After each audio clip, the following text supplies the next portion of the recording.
We did have ponchos though. Yeah, we had ponchos. Still took pics in the rain. It was nice. But anyways, the Javelinas are back. Yes, sir, they are. On the road. Washington lost 27-21 though. That was a game that we were told was so winnable. I know one of our guys, one of our friends told us, who was there at the game for Javelina Athletics, he said that game was in the palm of their hands and it just slipped out.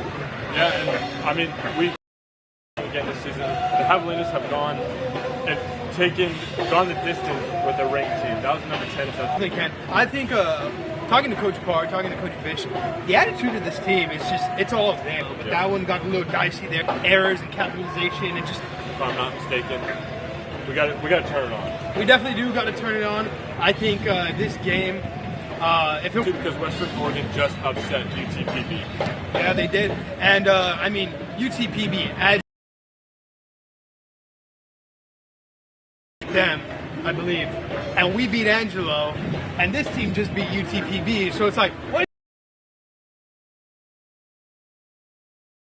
I keep saying it. I think we can win any game possible, but we've won this game 2 years in a row. But this is the first time they're here. So this is a team we haven't seen on a personal level, but we almost upset a top 10 team. That's huge for us. Off topic, I remember last year we made jokes about going to this game. We won the game convincingly last year. I think this year it could be the same thing. It could be the same exact story. We had Edward Chumley racked up 150 yards over like 30-something carries. It was just a non-stop run. We really just took the soul out of Angela. I think that's exactly what we need to do against the Wolves here tonight. Yeah, and kind of moving on here to kind of the individual play. Jack Turner, I'm reading this right, is 757 yards. 3 games. I think if the game goes Jack's way, if Jack plays, that's an easy stat touchdown. I think he has it under wraps. I think he could beat it by maybe 2. Yeah, I agree. And I mean, 100 years. Perfect season. Perfect season to beat a record, Jack Turner. But anyways, and also we got some more kind of individual stats going here. You just mentioned it, Edward Chumley, freshman. He's third in the LSC in rushing yards. Yeah, talking to him after the game was crazy because we were seeing he was just lighting it up, huge runs, touchdowns, and it was electric against Angelo. He was electric. And then everybody chirping saying, oh, he's like 19 or 18. And then talking to him after the game and asking, like, dude, you're that young? It's like, he's a true freshman. That is a true freshman putting up the yards, playing like a grown man. Yeah. And then kind of moving on to that, we saw the homecoming tailgate there. Oh, the energy out here tonight. I'm pretty sure if the mic's loud, I don't know if y'all can hear that out there. But it is loud out there. It is packed. It's packed every homecoming tailgate. Every year, homecoming tailgate is packed. I saw people from my hometown just randomly here. It's just, there's so many people out here today. It's energetic. It really is. Yeah, and it's crazy too.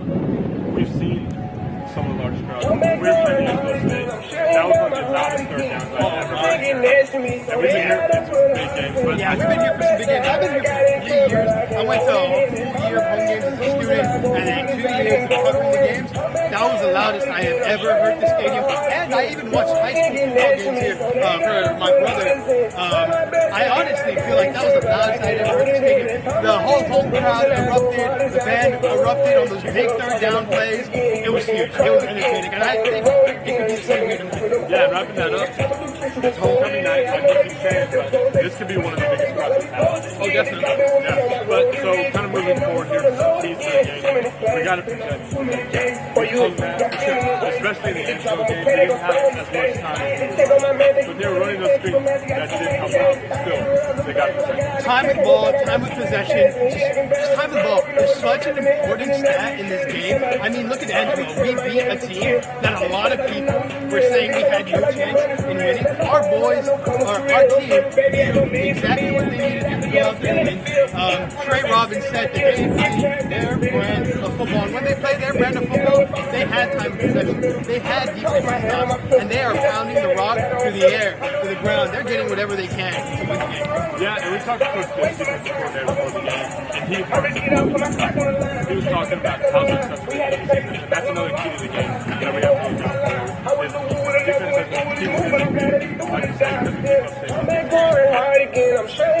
another thing we need to look at is last game we were one interception, apparently, what I heard. We were an interception away from winning. One of our players dropped the ball. Not his fault. I mean, it's tough when you're in those situations, but there's green grass all ahead of him.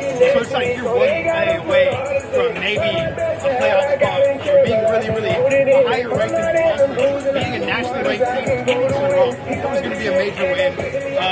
I think we just really need to look out for this game. And the Javelinas, like Troy Robbins said, they have to play their brand of football. And if they play their brand of football, I think they're going to be fine. Yeah, another thing too is ball security. We've been here when turnover time. We've been here when teams have to throw like this. We've been on the sideline. How quiet it is. How upset it is. So, not bringing this turnover is a great game too. I think, yeah, the turnover margin, we have to win the turnover margin. We have to win the turnover game. I mean, usually you lose games if you don't win the turnover game. The first game we were here, they had first game jitters. It seemed like there was 2 or 3 fumbles in the first quarter. That was bad, but we should have beat that team really badly. I think they had all the way down to the red zone, and that's takes over. Yeah, and that kills momentum too. And we had our kicker out here just a little while ago. I mean, he can really boot him, but that's not what we want. We want 7 every time. Every time we want 7. So I think it's important that they finish drives. Sometimes that is something to struggle with, but hopefully this game is different. Yeah, and I think one of my last things I'm going to keep saying was I have that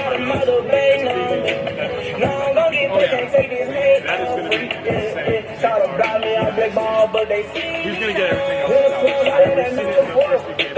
The run game isn't there yet. And Jackson has to kind of force it. And that game was forward to Jackson. But now that we've kind of gotten Edward kind of in the mix, in the mix, he's pounding the rock. I think Edward Chumley is a grown man. I think he is different. I think he runs angry. We were talking about that last game. He runs angry.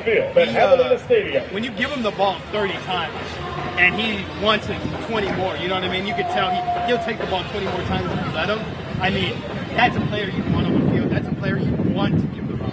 Yeah, and then too, you can kind of tell that the offense has been extremely balanced because he did run the ball. Yeah, I mean, that game was, I think it was 450 to 500 yards offense in that one game against Angelo, one of the better teams in the whole field. One of the better teams in the nation. So they were ranked when we beat them. But again, it is really coming back. And I'm your managing editor, Matthew Roberts, and I want to thank you all so much for tuning in. See ya.